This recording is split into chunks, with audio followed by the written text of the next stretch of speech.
I was the best duck in the show, I can tell you now. That explains why you're quackers. Very good, Indiraa.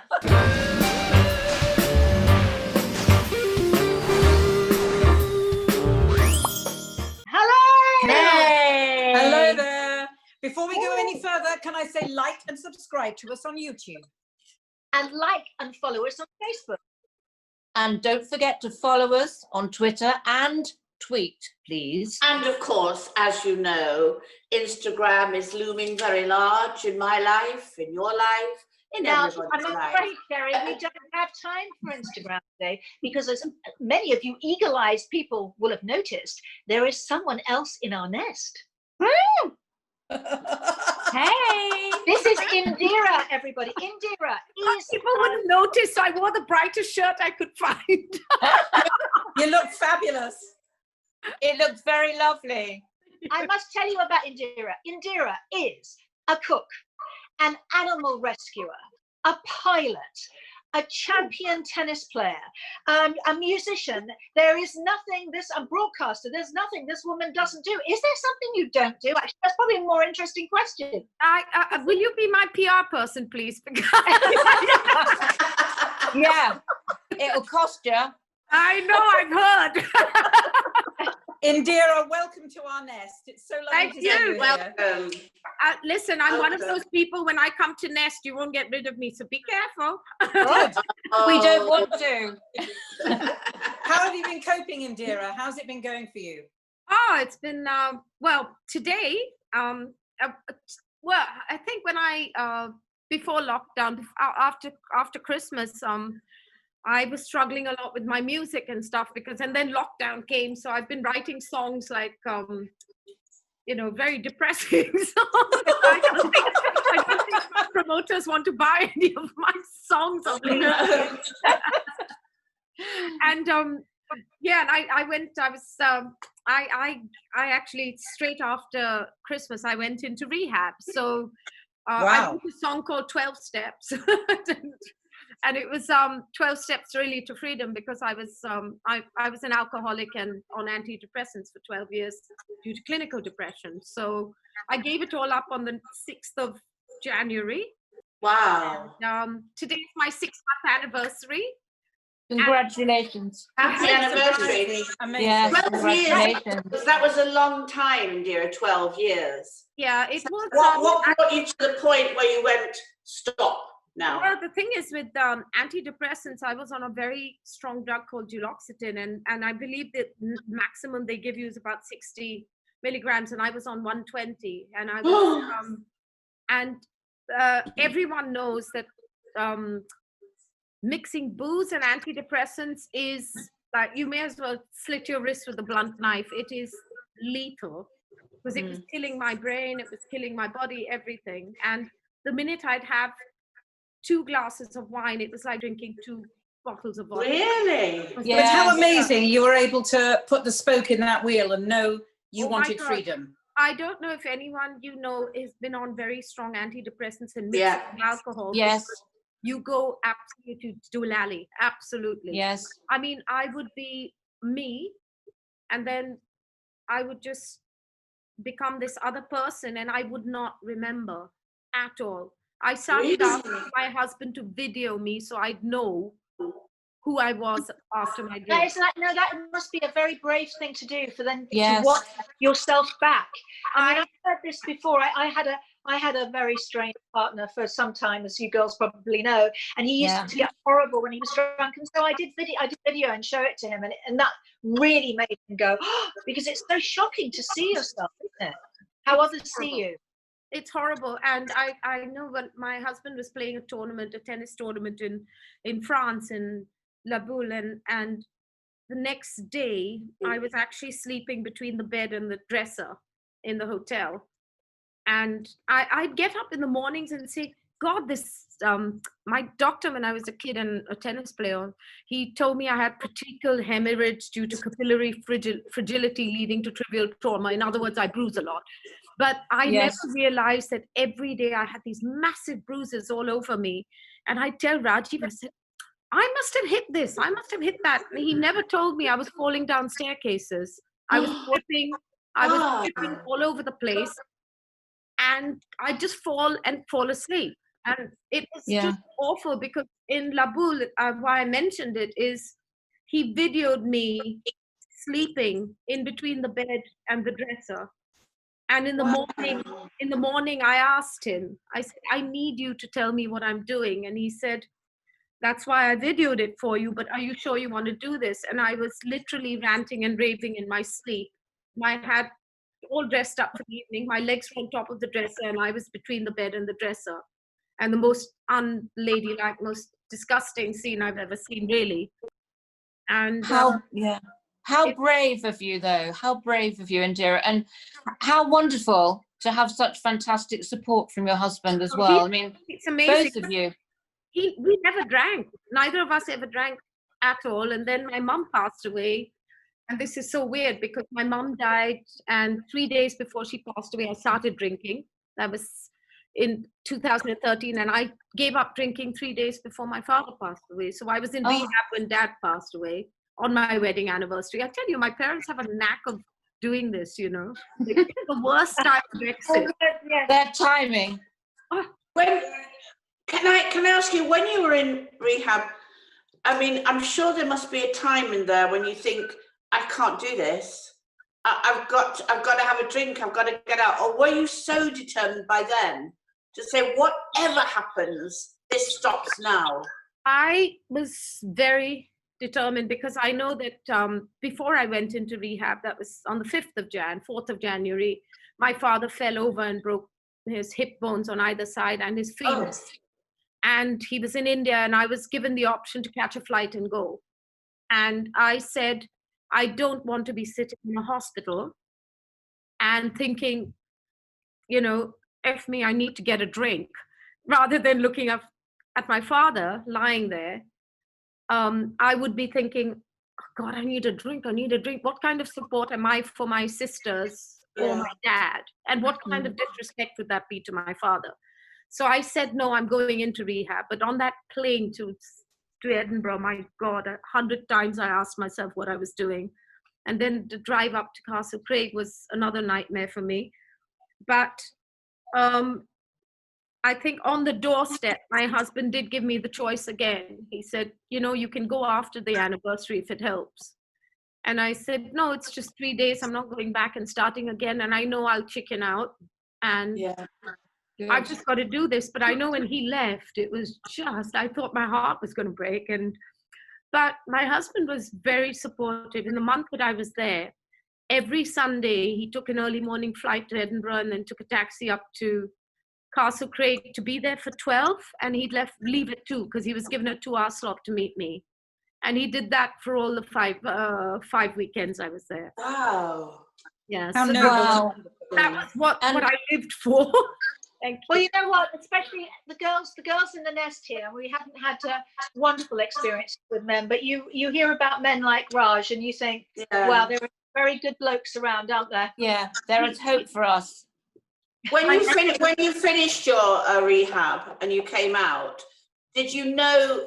Is there a point when you come out and you think that I'm out of it now? Yeah, I'm free of it. Or are you never free of it? No, I refuse to look at it as the 12-step program, and I have to follow this step and that step. I follow one step, and that's when I came out, I had 2 weeks, and then I had to go to my nephew's big fat Indian wedding. It was 2 weeks of champagne for breakfast onwards, and it did not make a difference to me. It was in Jaipur, Bombay, all over, destination stuff going on. And I told myself that if I can get through rehab with Dad passing, I have no excuses now. Absolutely. And I have nothing against drinking. I love serving good wines with my food. Yes. All the rest, it doesn't agree with me. It's like having an allergy. Yeah. But it's being able to know that is so wonderful. No, so they have the choice. And mentally, you must be so strong, Indira, to do that. I mean, it's really hard. And I know that because I've lived with people who have had addictions. you know, big for drinking addictions, and I know how hard that is, and to sustain it. I think you're a remarkable person, really. I think it also something tipped in my, you know, in rehab they asked me to write down the consequences of drinking. This is quite personal, but one of the things I had to do was write my consequences. And my husband had a heart attack when I was drunk in Spain, in Marbella, where I am now. And my surrogate son put me and him in the taxi and took him to a hospital. And they said there was a 6% chance he'd make it. And he did. And they said there was a 5% chance on that he'd have no heart damage, and he didn't. Yes. And he's always had a fear because genetically his father and father's brothers and his grandfather all didn't see 60, so it was a fear. And I was sleeping through the whole thing, and my first thing I did in rehab was, the consequence was that I would have probably not been there if something had happened to my husband that night. I wouldn't have been there till the next day. So that was one of your consequences. That was like being kicked so hard. Yes.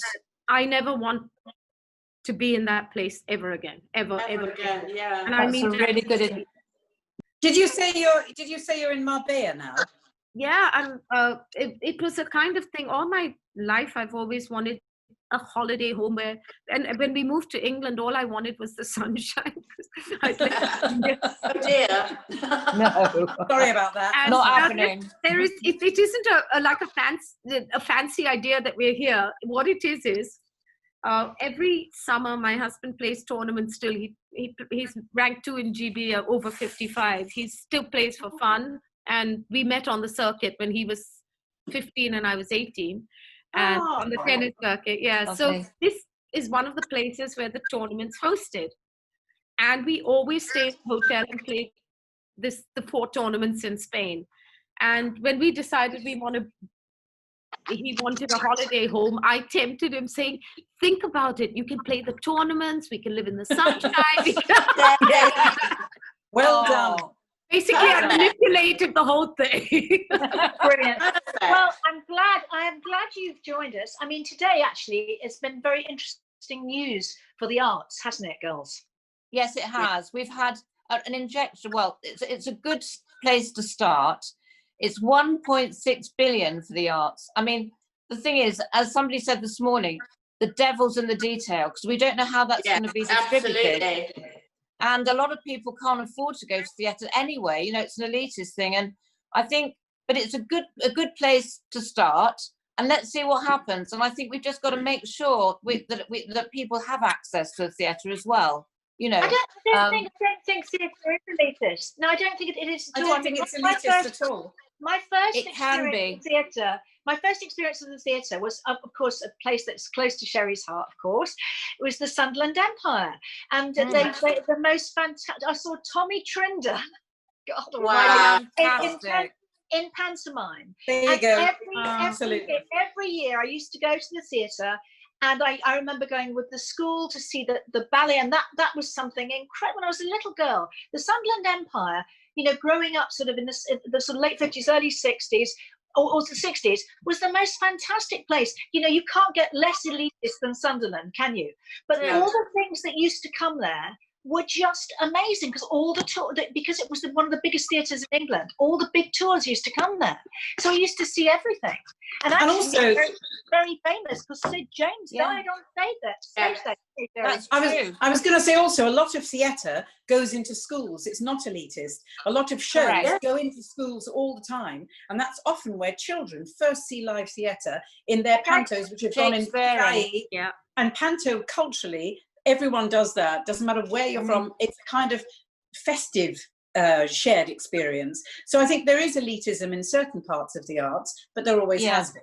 But I think mainly it's the most important thing when we reflect our society to our public and we share it. It's not elitist. We've done it since the Greek tragedies and comedies, whatever.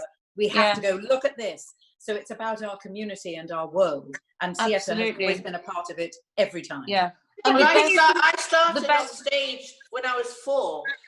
So I was in the theatre from 4. I was doing 3 shows a week by the time I was 6. That explains everything. review. And, It does.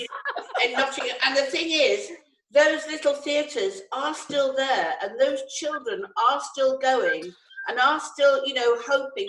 Not that all of them will go into the world we're all in, but it gave such joy, and it does. And when you see children, you know, and they all make their own clothes. The mothers make their clothes. You know, it's not elitist in that sense. So we have to make sure this, you know, it's not London centric. It goes right across this country. It goes to all the music venues, the art venues, everything that everybody, you know, the culture of this country is so immense and wonderful. And we must keep it going. Absolutely. And some theatres have already gone in to receivership. The Nuffield Theatre. They have. Theatre. Yes, I worked at my first rep in, and also Plymouth. It's so important. Southport's gone. Yes, you know, it's got to stop this. Yeah, a lot of them have gone. Sherrie, do these theatres that have already gone, I mean, is it possible for them to come back? Well, I guess the companies that own them, run them, would say no. But you never know. Maybe deals can be made where they can say, if we can open these venues and use them, you see, the only money they have is their ticket money. And don't forget, this is about the people who work in the theatres. You know, the front of house, the backstage, the people, you know, the guys that drive the trucks that bring all the sets. It's not about, that's why it's not elitist. It's not about the actors. It's thousands of people who work for the theatres. That's what we're looking at. Yeah, maybe, but are those people helped? Are those people being helped? At the moment, where does this money go? Are those people able to have grants? Where does they haven't said. The devil's in the detail. And also, it could be like the bounce back loan. Maybe within that, they could have like a bounce back loan where they do come back, which would be fantastic. Because a lot of the smaller underfunded. Fingers crossed. Yeah, fingers crossed. Watch this space is all I'll say. Absolutely. We should all fight for it. All of us. We're going to. 100%. I think, you know, I think every child, their biggest moment was always being on stage, and so it's the grassroots whole thing that can start them off. It is. You know, and every kid remembers their first play that they stood there, one of the five saying the same line, but it still mattered, you know. Yes. You know. And the creative arts brings so much into the country economically as well. People don't even think about that. Yeah. No, when I did my first nativity, I was a duck. And I've never forgotten that. I was the best duck in the show, I can tell you now. That explains why you're quackers. Very good, Indiraa. Very good. Very good. Very good. Yes. Anyway, listen. Let's introduce our guest. Wonderful Stephen Murphy from Inside Soap. I'm sure he's got lots and lots of lovely, juicy stories to tell us about what's happening in the soaps. Are you there, Stephen? Hi, Steve. Hi, Steve. Stephen. How are you? How are you? I'm very well. How are you? It's been weeks. You never ring. Call any of you. So sorry. Right, but we need some juicy gossip from you today. Yes, please. What have you got to tell us? What are you after for this week? Everything. Anything. Anything. A lot of friends of mine who are in the soaps are saying that, you know, they're doing the distancing thing and it's fine. But now it's more difficult than maybe they thought it would be. But we're going down to 1 meter now, aren't we? So maybe that will change. Yeah, I think it'll help. I mean, it's a funny thing. Emmerdale last week was the first one to start proper episodes. Yes. And there was kind of they'd filmed half the block before and they were picking up the rest of the block. So it was kind of a bit of somewhere distant somewhere. And you kind of, if you're looking for it, you notice it. But you know what? You kind of just breeze into it eventually. Yeah, let it go. Yeah. It's kind of all right. I think eventually we just sort of won't notice it. And as you say, if we go down to 1 meter, you know, it's different. Yeah. Quite honest. If you do start to look for it, then you can amuse yourself. Yeah. Generally there's a lot of walking around sofas that goes on. I love that. What about Stephen? What about Corrie? Have they caught up now, or are they? Because I know Tony Maudsley, you know, who's going into Yeah. Coronation Street from Benidorm. I mean, he hasn't started yet. So No, are they they're- slightly behind? They've just, Friday just gone was their last episode that was completed before lockdown. Ah, So the episodes this week are like Emmerdale's last week. They're sort of they're part before lockdown and part after lockdown. right. I think there's maybe 3 weeks of that, 2 weeks of that, and then we're on to completely new episodes. So I imagine he's going to come in. So yeah, okay. So that'll be August, won't it? Yeah, I think it's Yeah. more like sort of August. Steve, what's interesting for me is how are the medical soaps? When are they going to come back? Well, I don't know, because they've got a strange thing in their hands, because it's very hard for them to ignore COVID. Yes. Absolutely. Very difficult. is. It's easier if you're in a sort of day-to-day sort of soap situation. I think it's very difficult in the medical one. So they're not back as of yet, as far as I know. But I imagine there are plans. But I think Casualty and Hobie were lucky in that they were quite a few months ahead in their filming. And also yes. the BBC have kind of we had about 6 weeks where Hobie wasn't on. It just came back. It came back a couple of weeks ago. Casualty was off for a couple of weeks. It just come back. So I think they've more kind of spread them out a little bit Right. as well. So I think with the view that eventually, hopefully in the autumn, they can start sort of catching up properly again. So. And how is everyone's morale going, Steve? What's the feeling? Are they kind of hopeful or dubious? I think they're all just happy to be back at work. I mean, I'm sat here. Yeah. I'm here with some actresses in front of me.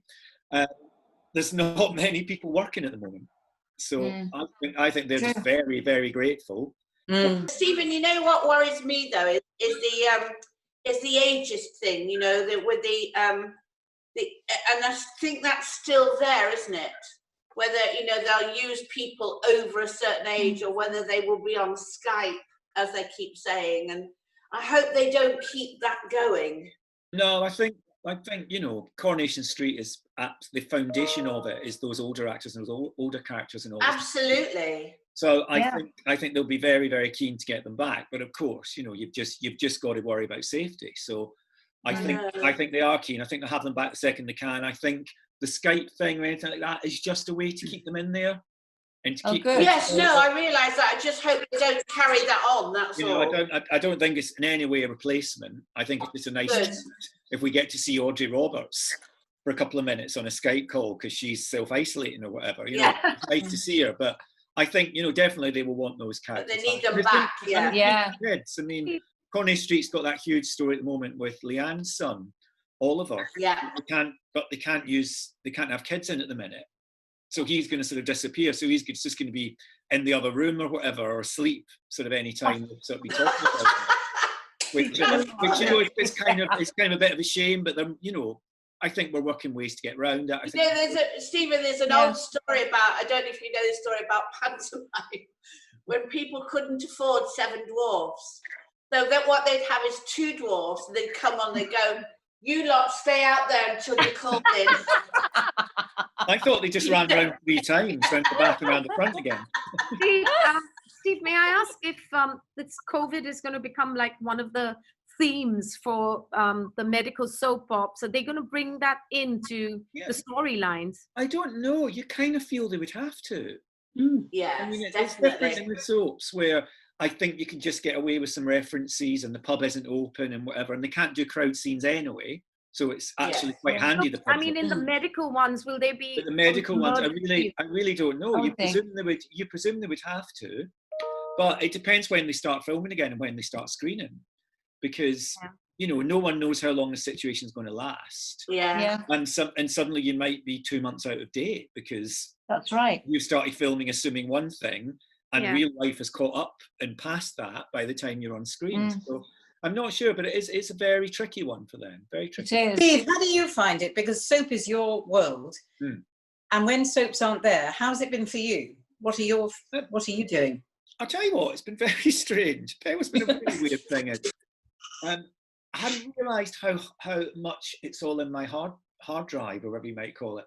Every night at 7 in the week, I still go, "Oh, it'll be Emmerdale in a minute," and then I go, "Oh no, it's not, because it's Tuesday. It's normally on Monday, Tuesday, Wednesday, Thursday."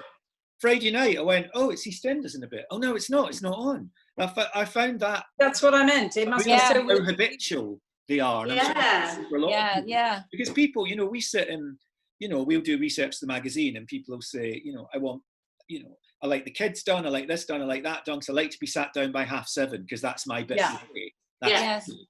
and now that's kind of not there. I think people quite like that watershed and that anchor Yes. evening to kind Yeah. of do things. It is an I can anchor. sit down, I can relax, I can watch Corey, and then I know I just need to do this, this, and this, and you know, that's kind of how my evening pans out. So I think that's Yeah. I found it a bit weird. I found it a lot easier to keep up with less episodes. I'll tell you that. Yeah. Yeah, true.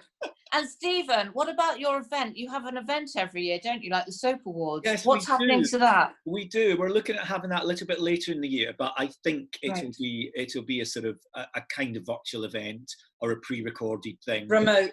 that Yes. we launch at a certain time on a certain day, and we're still Yeah. doing the awards.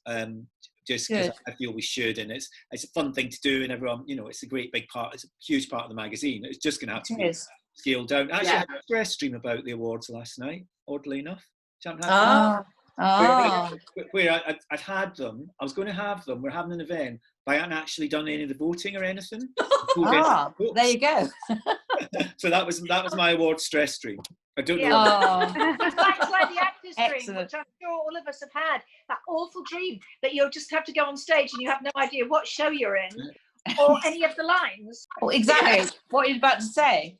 Steve, will you come back and see us again soon? Of course, anytime. Thank you so much, Steve. Thank you. Thank you. Thank you, darling. We'll Lovely see you to very see soon. Thanks. Bye. Bye. Bye. Bye. Oh, that's so funny. Interesting. Stress dreams about awards. Yes. Do you get sort of nervous before any events on stage? Because my husband never understood that I don't get nervous. I get nervous if I have to play tennis matches now, but I don't get nervous before going and singing on stage or anything. I just don't. So is that normal for people on? I get nervous. If you're in a long run Really? of something, if you're doing it for a year and you're doing 8 shows a week, you can't be nervous every night. It's just No. not. That's doesn't true. happen. I think if it's a first night or the beginning, of course you do, because again, you're listening to the audience, you're playing the audience with all the things that you're doing. Yeah. And it is scary, that moment of doing that. But if you're in a long Mhm. run or a 6 months run in the West End or something, you can't get nervous. It doesn't mean you're not intent or Yeah. present, but you can't survive. No one could survive that 8 shows a week. It's just not Yeah. possible. I get high before going on a stage or a radio, and when I was doing TV, interviewing people on TV, I get on a high. Yeah. It's not Maybe a that's nervous thing it. at all. Whereas my husband was talking to me about tennis, and he said, "Would you ever play a match again?" I said, "Not if you paid me $1 million." And he said, "Well, if you paid me $1 million, I wouldn't go onto a stage like you do. So what is it with you?" He said, "I get excited when I play." I said, "I feel like that about my job, but I could not. Certain things I just don't think I could do. It's one of them is play a tennis match, you know." Darlings, what's happening Wednesday? Rebecca Traylin from Forever Young Health is a nutritionist who's coming on to talk about the menopause and the over 50s diet. Oh, wow. Really interesting. For us then. Well, none of us would know Well, I about don't that, know, would darlings. We're only Yeah, 30. No. Yeah. Yeah, it's 25 plus. None of us would know about that one. Exactly. Exactly. And the wonderful Tracy Mountford as well. So yeah. Absolutely. So we shall see you on Wednesday. Thank you for joining us. Thank you for joining us, Indira. We hope to see you soon. And have a lovely rest of your Monday. And see you Wednesday. See you Bye. all. Bye.